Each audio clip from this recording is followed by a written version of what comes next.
वो तो हम पहले पढ़ चुके हैं।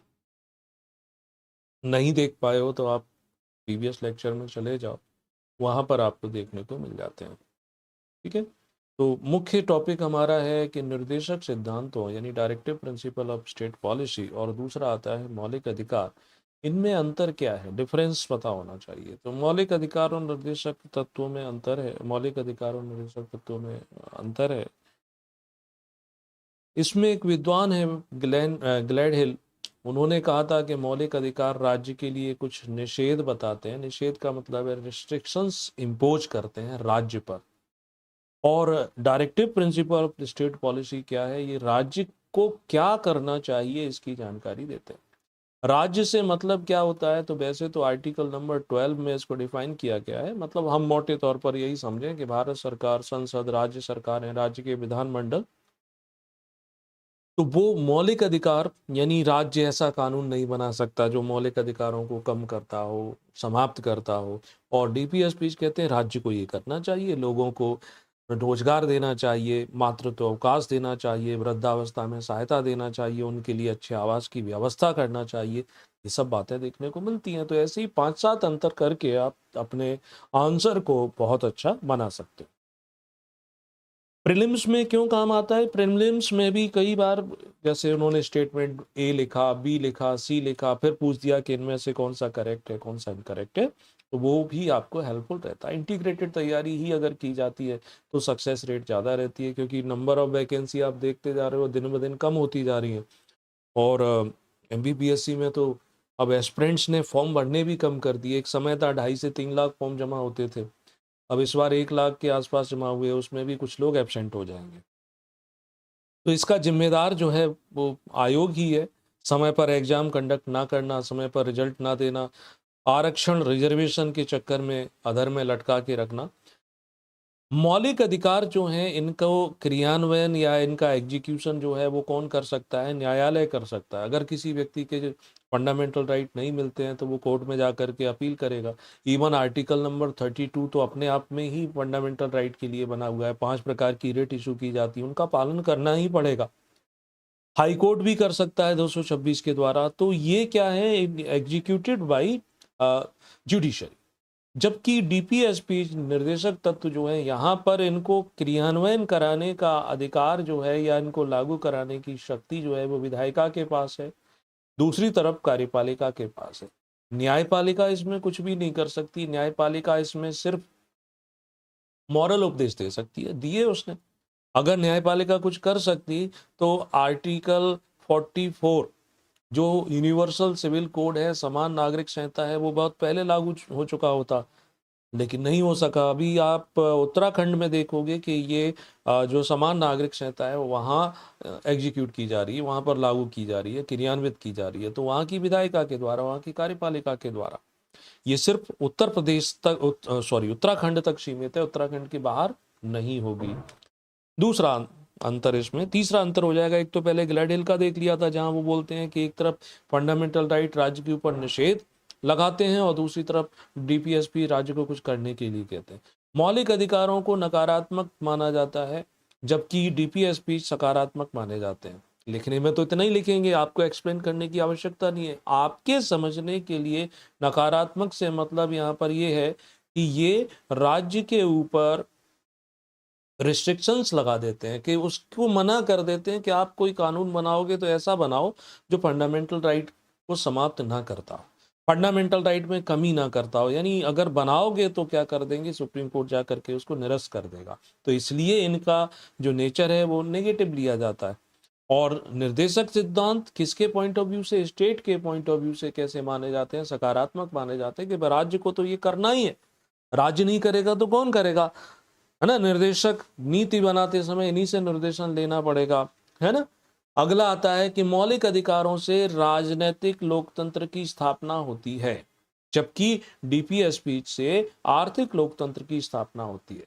लोकतंत्र जनता का, जनता के लिए, जनता द्वारा शासन, और राजनीतिक, आप सारे के सारे फंडामेंटल राइट पढ़ लो, 6 जो मौलिक अधिकार मिलते हैं, इसमें किसी भी व्यक्ति को रोजगार की गारंटी नहीं मिलती है, किसी भी व्यक्ति को यहाँ कैसी भी सहायता नहीं मिलती है। वहाँ क्या मिलता है, हमें अधिकार है, हम अपने विचारों को अभिव्यक्त कर सकते हैं, अपनी बात को रख सकते हैं, हम कहीं पर भी घूम सकते हैं, कहीं पर भी निवास कर सकते हैं, लेकिन निवास करने के लिए घर आपको खरीदना पड़ेगा, सरकार नहीं देगी बना करके। वहाँ पर आप अपनी इच्छा अनुसार अपने अंतरात्मा की आवाज़ पर, इनर कॉन्शियस के आधार पर किसी भी रिलीजन को स्वीकार कर सकते हो, उसके अकॉर्डिंग प्रैक्टिस कर सकते हो, ये सब अधिकार है। मगर कहीं पर भी ये अधिकार नहीं मिलता है कि व्यक्ति को रोजगार मिले, व्यक्ति को बेकारी में सहायता मिले, या व्यक्ति को मैटरनिटी रिलीफ मिले। ये सब बातें नहीं है। इवन शोषण के विरुद्ध अधिकार भी ये बात नहीं करता है। वो ये कहता है कि रोजगार दिया गया है, जैसे 14 साल से कम आयु के बच्चों को खतरनाक स्थानों पर रोजगार नहीं देंगे, रोजगार देंगे ये कहीं नहीं बताता है। वहां पर वेश्यावृत्ति पर प्रतिबंध लगा हुआ है, भिक्षावृत्ति पर प्रतिबंध लगा है, वस्तु की तरह व्यक्ति की खरीद फरोख्त जो होती है उस पर प्रतिबंध लगा है। ये सब अपनी जगह है। इसलिए ये डेमोक्रेसी तो है, मगर कौन सी है, पॉलिटिकल। और डीपीएस स्पीच पढ़ोगे उसमें हमें सब चीजें मिल जाती हैं जो जिनका संबंध आर्थिक से है। और काम पाने का अधिकार भी वहां पर दिया है। काम करने की दशाएं जो होंगी वो मानवोचित होना चाहिए, है ना, इनह्यूमन कंडीशंस नहीं होना चाहिए। वो सब बातें भी यहाँ पर की जाती है। यहीं पर वृद्धावस्था में सहायता मिल जाएगी व्यक्ति को, बीमारी में सहायता मिलेगी, निःशक्तता में सहायता मिलेगी, सब व्यवस्थाएं जो हम देखते हैं। तो ये डेमोक्रेसी किस टाइप की है, किस प्रकार का नेचर है, आर्थिक। अब धीरे धीरे समझ में आता है कि अरे ये ज्यादा अच्छा है डीपीएस पीस वाला लोकतंत्र, लेकिन ये हमको मिलता नहीं है, राज्य की इच्छा पर निर्भर करता है। क्यों नहीं मिलता है? तो इसका आंसर यही है कि संसाधनों की हमारे देश में कमी है, रिसोर्सेस नहीं है। हमारी आबादी 140 करोड़ के आसपास है, सबको रोजगार नहीं दे सकते। फिर भी वर्तमान समय में हम देख लेते हैं कि कोविड के बाद से सरकार लगातार निशुल्क राशन बांट रही है, यानी भूख से तो ना मर जाए व्यक्ति, ये सब किया जा रहा है, जबकि कोविड का फेज समाप्त हो गया। ठीक है, आगे अगला आता है कि मौलिक अधिकारों का जो महत्व है वो कानूनी है, यानी कि विधिक महत्व है। विधिक है कि नहीं मिलेगा तो विधि स्वरूप कानून बना करके, कानून की सहायता से हम उनका क्रियान्वयन कर सकते हैं, कोर्ट में जा सकते हैं, लेकिन इनका कानूनन हम बाध्यकारी नहीं बना सकते हैं। लेकिन मॉरलिटी है, सरकार के ऊपर नैतिक रूप से दबाव रहता है कि आप सत्ता में आए हो, लोगों के हित में आए हो, डेमोक्रेसी है, जनहित को ध्यान में रख करके काम करना है, इसलिए किया जाता है। इसलिए निःशुल्क विधिक सहायता की व्यवस्था भी की जाती है, इसलिए मातृत्व अवकाश की व्यवस्था भी की जाती है, मिनिमम वेज मिले, संसाधनों का न्यायपूर्ण वितरण करने की कोशिशें भी की जाती हैं। अगला अंतर आता है कि फंडामेंटल राइट जो हैं ये आपातकालीन की सिचुएशन में, यानी इमरजेंसी हो तो इनको क्या कर सकते हैं, सस्पेंड कर सकते हैं, स्थगित कर सकते हैं, निलंबित कर सकते हैं, हमेशा नहीं मिलेंगे। लेकिन डीपीएस स्पीच की बात करो, जब तक इनका एग्जीक्यूशन किया नहीं गया तब तक वो अपने आप में स्थगित है। लेकिन एग्जीक्यूशन किया जाता है तो फिर ऐसा नहीं कोई कानून है कि आपातकाल लगा है तो फिर निर्देशक तत्वों के सिद्धांतों का पालन हम रोक दें। दोनों में ये भी एक बड़ा अंतर है। मौलिक अधिकार कैसे हैं, लिमिटेड हैं, असीमित नहीं है। वहां पर जो भी आपको अधिकार मिला है उस अधिकार के पीछे कुछ ना कुछ शब्द जोड़ दिया गया है।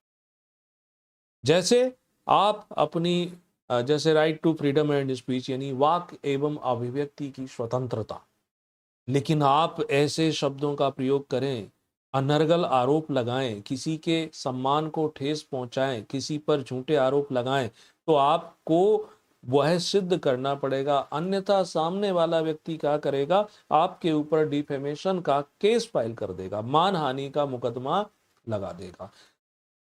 दिल्ली के पूर्व मुख्यमंत्री मिस्टर केजरीवाल ये जब सत्ता में आए थे तो वो पेपर लेकर के, एक लंबी सी ढीली सी शर्ट पहन के, रेनॉल्ड का पेन लगा करके, चप्पल पहन के सब पे आरोप लगाते थे, सब मिले हुए हैं जी, ये भी चोर, वो भी चोर, इसने भ्रष्टाचार किया।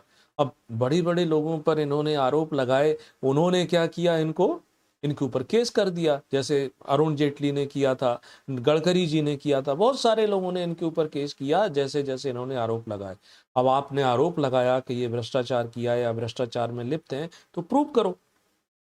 अब एविडेंस कुछ था नहीं, तो बाद में इन्होंने क्या किया, माफीनामा लिखित में, माफी, गलती हो गई माफ कर दो। तो राजनीति में रहता है कि वो भी इसको ज्यादा भाव नहीं देते हैं, उन्होंने भी क्या किया, उसको माफ कर दिया, है ना। ये सब बातें इसमें आती हैं। तो यहाँ मौलिक अधिकार असीमित नहीं है, हर मौलिक अधिकार यानी लोकाचार सदाचार की सीमाओं के अंतर ध्यान में रखते हुए सीमित किया जा सकता है। जबकि डीपीएसपी जो है वो होंगे तो यूनिवर्सल होंगे, यहाँ ऐसा नहीं होगा कि इसमें कोई लिमिटेशंस है। अगर विधिक सहायता दी जाती है निःशुल्क तो सबके लिए होगी, इसको रोक नहीं सकते।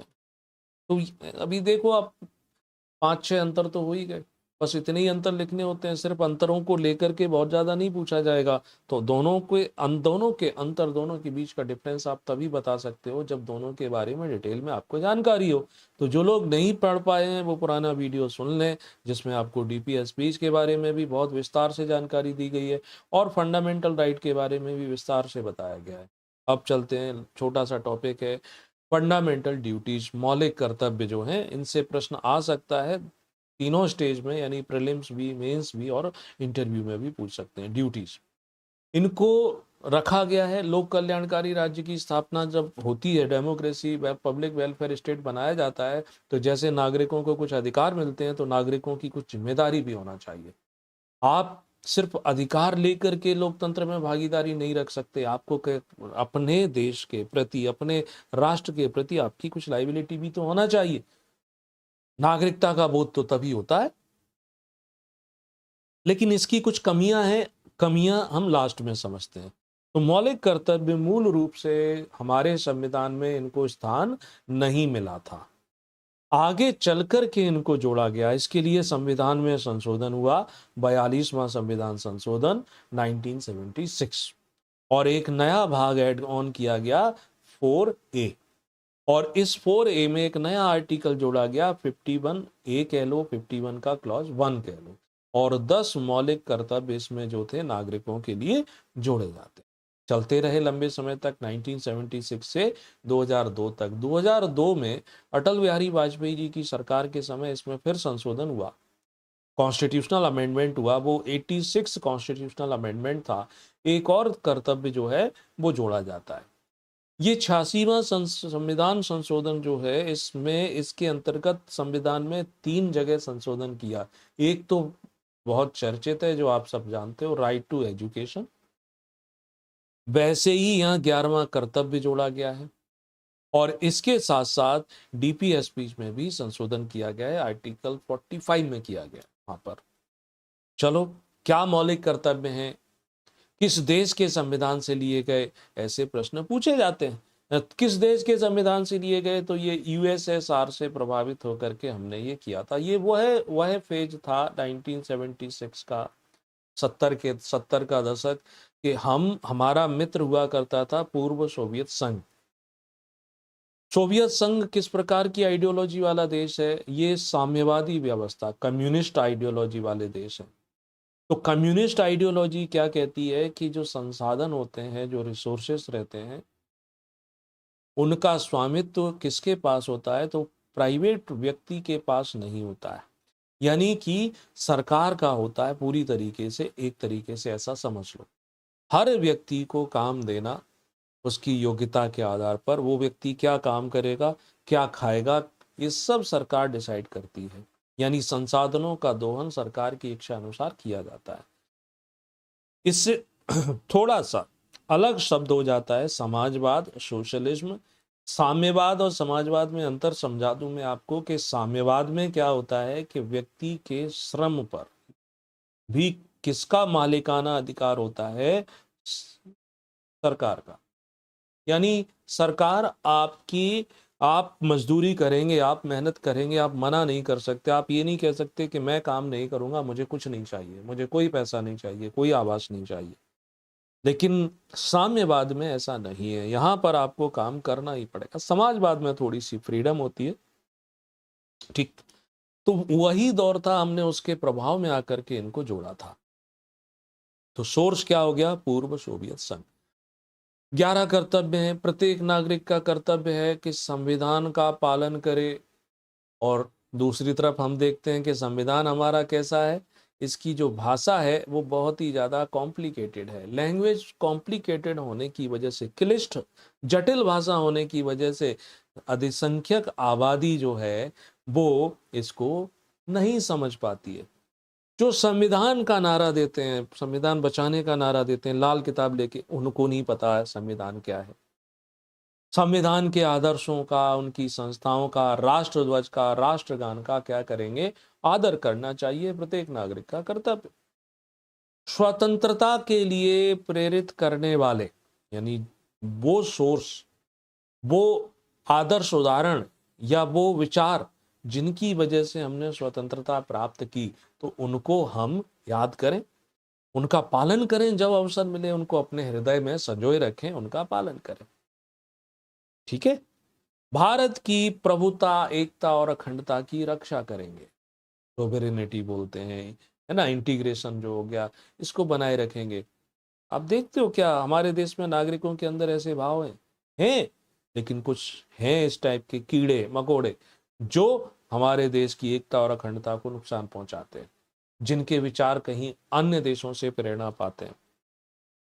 अगला है, देखो यहाँ नंबरिंग भी कर सकते हो कि पहला कर्तव्य ये था, दूसरा ये था, तीसरा ये है, चौथा है कि देश की रक्षा करने, आवश्यकता पड़ने पर या देश की रक्षा करेगा आह्वान किए जाने पर सेवा। हमें हमेशा हर समय अपने राष्ट्र की सुरक्षा में, राष्ट्र की सेवा में समर्पित रहना चाहिए, लेकिन हम लोग अपने स्वयं सेवा में, अपने स्वार्थों के वशीभूत होकर के अपनी सेवा में लगे रहते। राष्ट्र, नेशन फर्स्ट, इजराइल जैसा देश, छोटा सा देश, चारों तरफ से अपने शत्रुओं से घिरा हुआ है, लेकिन वह उनका बहादुरी से सामना कर रहा है।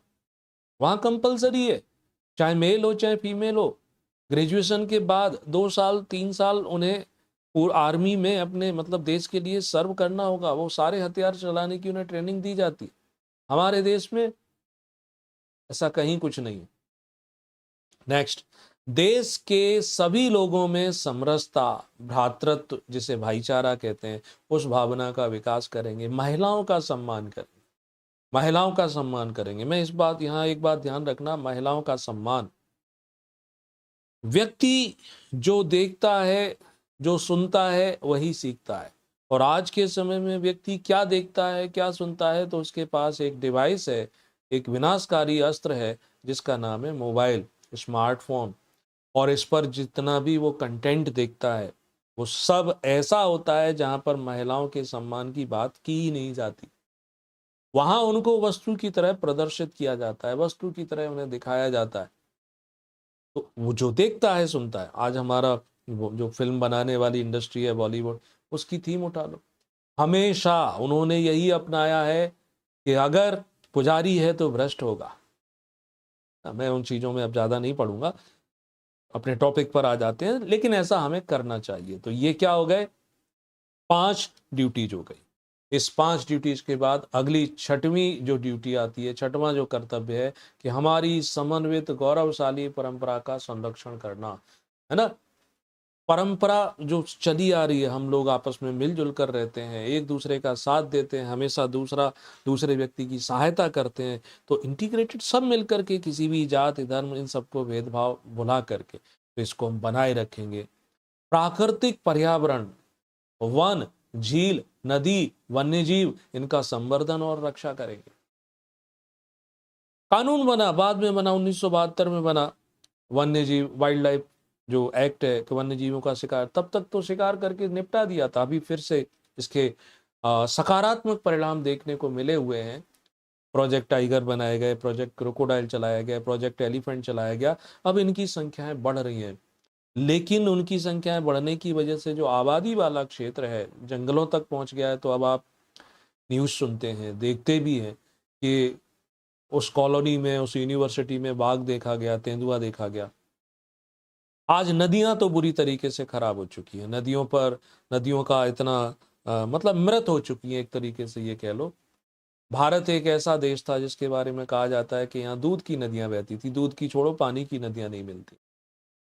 इसके लिए जिम्मेदारी किसकी, हम सबकी। जैसा समाज होता है, समाज के अनुरूप ही व्यवस्था बनती है, और हमारा समाज मौका परस्त हो चुका है, अपॉर्चुनिस्ट हो चुका है, अवसरवादी, भ्रष्ट हो चुका है। उसे लत लगी हुई है मुफ्त की चीजों की, उसे लत लगी हुई है किस बात की, कि वह अब घूसखोरों को, बेईमानों को, गलत कार्य करने वालों को प्रश्रय देता है, उनका बढ़ावा देता है। तो हमारे आसपास जो व्यवस्था है वो कैसे सुधर जाएगी जब समाज के लोग ही ऐसे।